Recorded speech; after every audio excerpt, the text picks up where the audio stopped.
Wanted to do a quick pasture walk tonight. Look at these cows and see how they're doing. They're eating this this dry standing forage. There's a little bit of green in there, but not much. And I'm pretty anxious about this. I've been wondering how it's going to turn out. And you can see when you're looking at a cow, this is what when you come out and you're looking at a cow to see if they're getting enough to eat, this is what you're looking at right here. They're right in front of that bone right there is her rumen, right there. And so if that's sunken in real bad, you know she's not getting enough to eat. If it's protruding like it is, I mean, look at her. She's getting plenty to eat. Now the other question is, just because she's stacking that thing full doesn't mean that everything's perfect. And she's got some kind of infection. This is actually pus. It's been, I've been watching it really closely, just kind of watching her to see how that's going to turn out. It doesn't seem to be out of control, but anyway. So just because she's getting enough to eat doesn't mean that everything's good. Then you need to kind of check the manure. And so I've been looking at the manure piles, and they're not stacking too bad. They're not great. So I can know that maybe that one's not too bad. It's not stacking real bad. So I can know that maybe I might need to get them a little bit more protein, which I'm feeding a little bit of cottonseed meal in the mornings. This little heifer, she's doing really good. Hi, girl. What do you say, huh? She's looking great.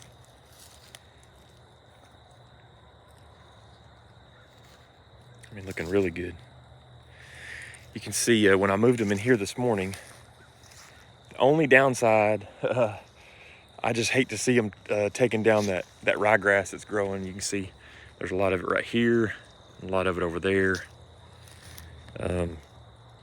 But there's a lot of it on the front farm too that we're letting rest this winter.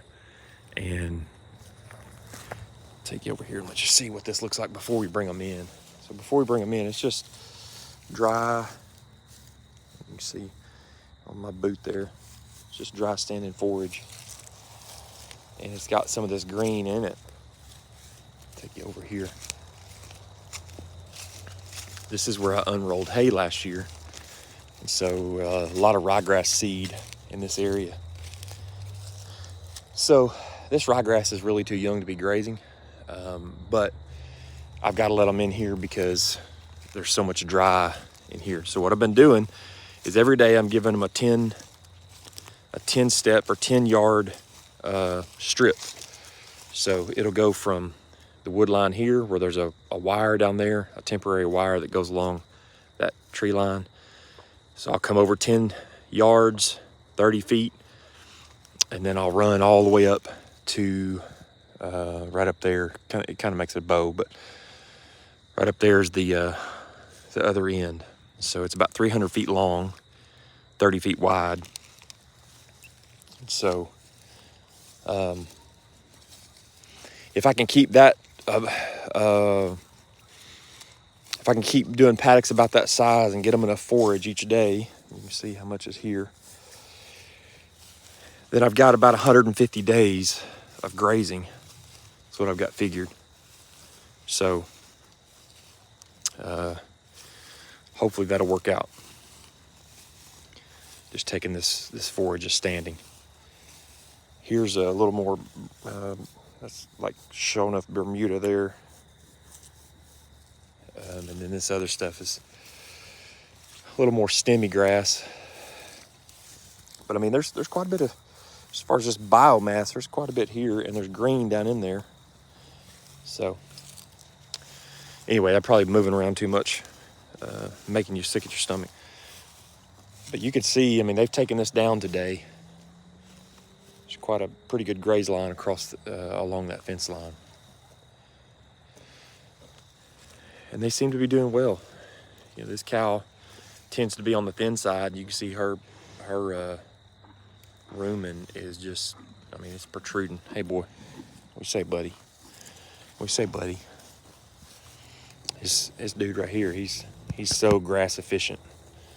I mean, he's always just doing 100. He doesn't take much to keep him going. Hi, bud. He's a pretty good tank. Pretty good tank.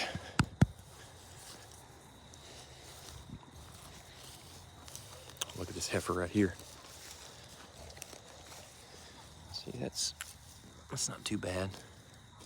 It's not great. There's another pile here, stacking a little bit.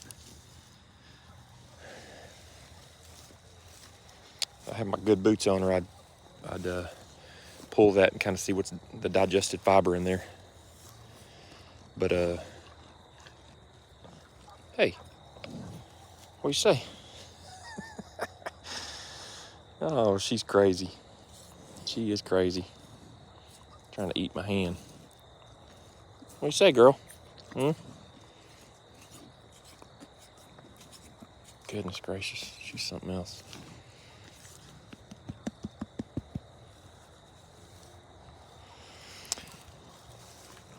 She's a good heifer. This is a cow that's been sick. She seems to be doing a lot better, I believe. This girl still hadn't grown the switch of her tail back, but she's doing fine. This cow, she's the poorest one of the bunch. She's getting plenty to eat. Let's see how she walks. Come on, baby. She's still dragging, but she's doing a lot better than she was. Getting along. Here's a pile. Not bad. It's really not bad. For them being on dry forage, pretty happy with it.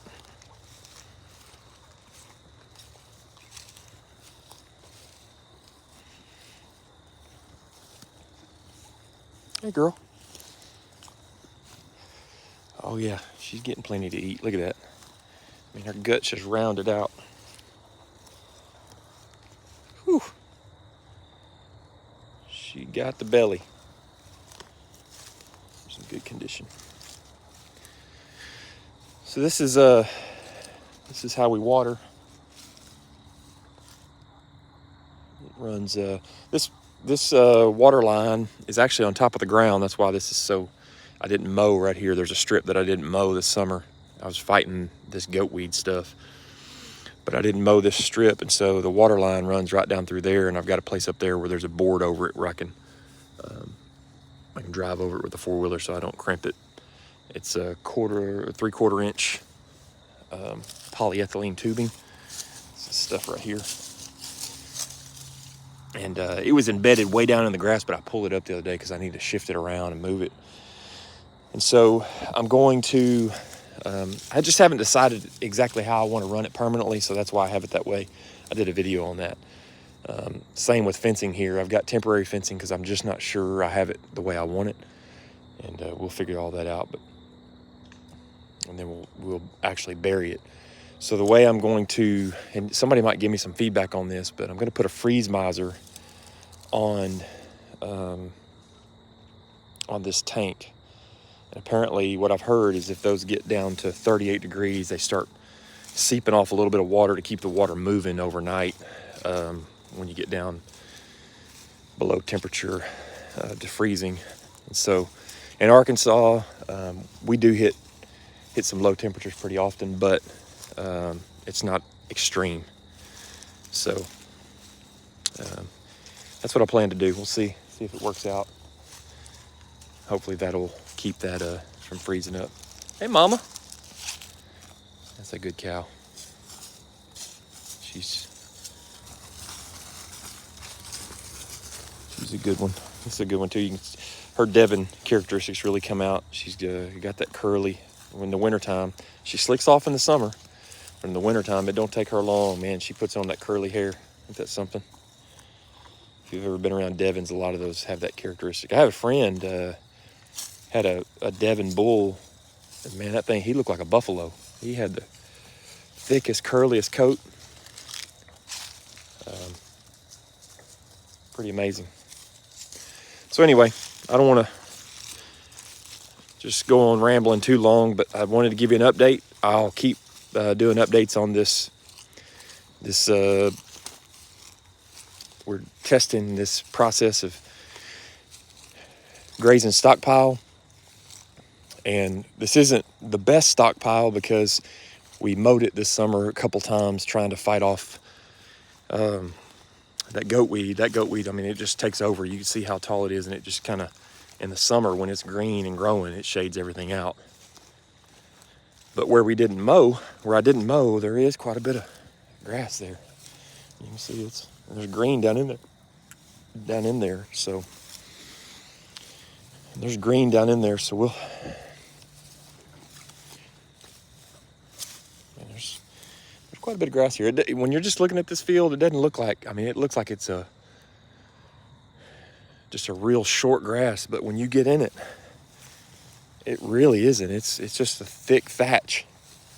So it should graze really well.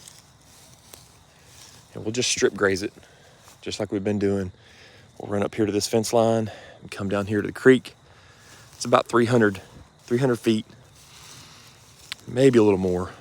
And we'll go about 10 feet wide 10 yards wide each day. We might narrow that down a little bit depending on how good the grazing is.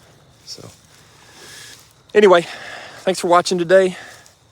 Follow along. I'll keep you posted on how this is going. This is an attempt to keep the animals in good condition while also saving money on hay. We bought the hay, but if I can keep it in the barn and save it for next year, I'll sure do it.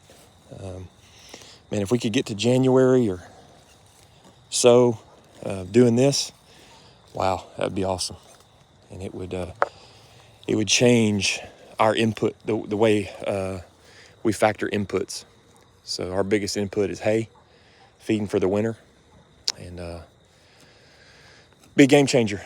So we saved half the farm. We got 30 acres like this that's ready to be grazed, that we haven't been on since probably late June, early July. It's just grown up. So follow along. I'll keep you posted. If it turns into a train wreck and we got to feed hay, we've got it. We're ready to go. If not, we'll keep doing this as long as we can. Hey, God bless you guys. Thanks for watching. I just want to say real quick, just shout out, thank you for all the new subscribers, people who've joined the journey with us. Grateful for you. Thanks for following along and just being part of our journey. We're grateful for each one of you. So hey, God bless you guys. We'll see you on the next one.